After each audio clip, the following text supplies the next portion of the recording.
지난 6월 9일 만성적인 과로에 시달려온 고속버스 기사가 급성 심근경색으로 숨졌습니다. 지병도 없었고 술, 담배도 안 했던 베테랑 버스 기사였던 고 장광열 씨 얘기인데요. 고인의 근무일지를 봤더니요. 30일 동안 무려 50일에 해당하는 시간을 운전한 것으로 나타났습니다. 한 달에 50일 근무. 도대체 어떻게 이런 일이 있을 수 있을까요? 또 그렇게 고인을 떠나보냈던 가족들의 마음 어떨까요? 고 장광열 씨의 아내인 한춘자 씨를 연결하겠습니다. 한춘자 씨 나와 계시죠? 예. 네, 남편께서 갑자기 세상을 떠난 지 이제 한 달이 지났네요. 지금도 많이 힘드시죠? 이루 말할 수가 없죠. 예. 전날 저녁에 새벽 5시에 깨워달라고 그래서 알았다고.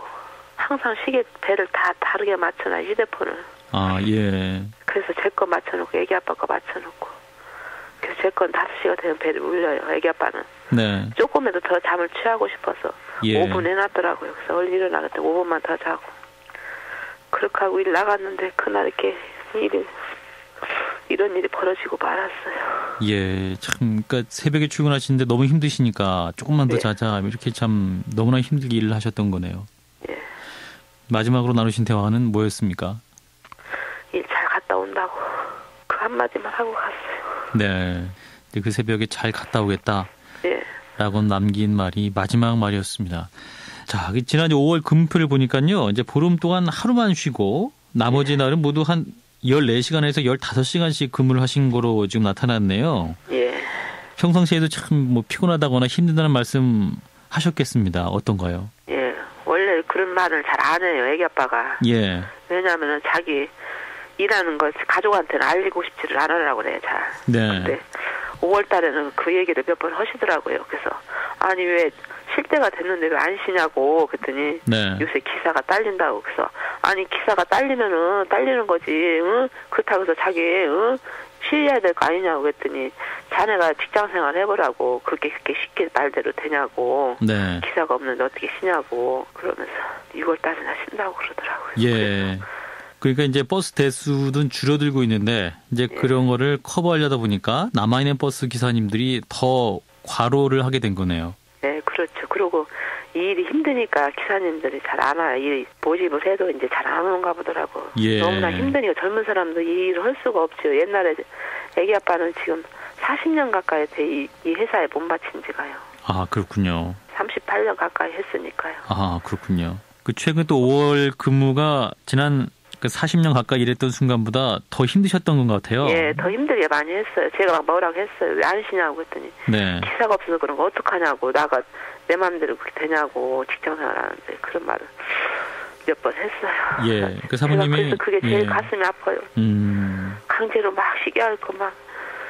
억지로라도 쉬게 하실 걸 이런. 예, 막 하시는... 제가 그 소리 싸웠어요. 그래서 막 그게 내 마음대로 되냐고 막.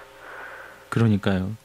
하루에 14시간 이렇게 근무하면 하루에 거의 이틀치를 근무하신 거잖아요. 이제 그래서 근무 시간을 계산해 보니까 한 달 동안 거의 50일치를 일하시는 셈이었어요. 예. 어떻게 이게 가능한가요? 아휴, 이게 사람이 허겄어요. 배운 것도 없다고. 이제 몇 년 안 남았으니까 열심히 한다고 하다 보니까 이렇게 됐죠. 예. 이렇게 힘든 일을 누가 하고 싶은 사람이 있겠어요. 그러다 보니까 이제 이런 일 발생이 일어난 거죠. 예, 예. 자, 그러면 이 실제로 이렇게 말씀 들어보니까 굉장히 어려운 노동 환경에서 일을 하고 계신 건데. 예. 자, 그래도 애기 아빠는요. 예. 애들한테 그런 말 한마디도 안 해요. 아하. 내일은 내가 알아서 하지. 니들은 공부만 열심히 하고 좋은데 취직해서 아빠가 지게 힘든 이런 데 들어가지 말라고 열심히 공부해가지고 좋은 데 하라고. 그래서 애들이 다 3명 다 좋은 데 취직을 했습니다. 네, 그렇군요. 어려운 가정에서도 애들이 다 반듯하게 장성해가지고 취직 다 했어요. 네. 자, 그리고 이제 고 장광열 씨는 이제 열악한 이 버스 기사들의 노동 조건을 개선하기 위해서 민주노총 조합원으로 활동하셨다면서요? 예. 예. 그리고 이제 속한 전북 고속만 유일하게 민주노총을 인정하지 않았던 그런 회사여서 예. 또 파업하시면서 굉장히 어려움을 많이 겪으셨다고 들었는데 사실입니까? 예, 많이 겪었죠. 네. 이제 버스 이제 무리하게 직원들한테 임금 올려달라는 것도 아니고 버스 네. 일하면은 그 조건 같은 거 그런 것을 요구한 것이지 기사들한테 너무나 하니까 네. 이런 조건들을 들어달라고 노사한 것이지 막무가내 노사한 건 아니에요. 네. 그렇군요.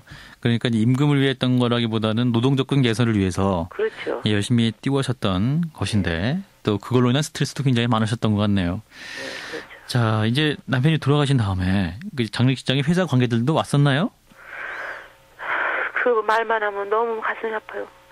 그 소리를 듣고 대구에 달려갔습니다. 네. 대구에 달려가니까 그 소장하고 그 동료 직원들만 있더라고요. 예. 일 처리를 하는데 조금 하다가 소장님은 들어갔어요. 대구에서 12시 가까이에 쯤에서 출발할 때 본사에서 쓴 직원 한 명도 투입을 안 시켰습니다. 보내주지도 않았습니다. 네. 저희들이 3일째 되던 날 회사에서 안 오니까 민주노총에서 가서 니들 너무하지 않냐고 사람 있게 고인이 갔는데 네네. 응? 개미새끼 한 마리도 안 보이냐 항의를 하니까 오후 늦게 회사 직원들 3분 왔더라고요. 그래서 저는 받아들일 수 없다고 했습니다. 네. 사장이 먼저 와야지 왜 직원이 오냐. 사장 먼저 온 다음에 당신네도 오시오. 저는 받아들일 수가 없습니다. 가세요. 사장님 먼저 보내세요. 하고서 돌려보냈습니다. 아니 40년 가까이 근무하신 분한테 회사에서 그렇게 대우를 했군요. 뭐 지금까지 자기네들이 잘못은 또 없는데 왜 안 없겠어요. 잘못한 게 있은 게 아는 것 아니에요? 예. 억울해 가슴 아프고. 여전히 마음이 또 풀어지지 않으셨어요. 네. 이제 고인의 죽음을 계기로 터무니없는 이런 근로조건 문제도 좀 개선이 돼야 될 텐데. 그렇죠. 돼야죠. 예, 지금 회사는 이 상황 해결에도 관심이 없는 상황인가요? 예, 지금도 말 한마디도 없더라고요. 그래서 2번 다시는 이런 일이 나지 않기를 저는 바랄 뿐입니다. 모든 기사님 분들한테. 그렇군요. 말씀하신 거 들어보면 참 이해할 수 없는 상황들이 좀 계속되고 있는데. 이해가 안 되지만 이해할 수도 없어요. 네. 애기 아빠가 잘못한 것은 38년 동안이나 열심히 일한 죄밖에 없는데. 예. 자, 이번 고 장원일 씨의 죽음으로 또 열악한 버스 기사들의 근무 조건 조금이라도 개선되는 그런 기회가 꼭 마련됐으면 좋겠습니다. 그랬으면 좋겠어요. 예. 자, 어머니 오늘 정말 힘드실 텐데 또 어려운 가운데 말씀 많이 전해주셨습니다. 네, 고맙습니다. 네, 감사합니다. 예. 만성적인 과로에 시달리다가 숨진 고속버스 기사 고 장광열 씨 아내 한춘자 씨와 말씀 나눠봤습니다.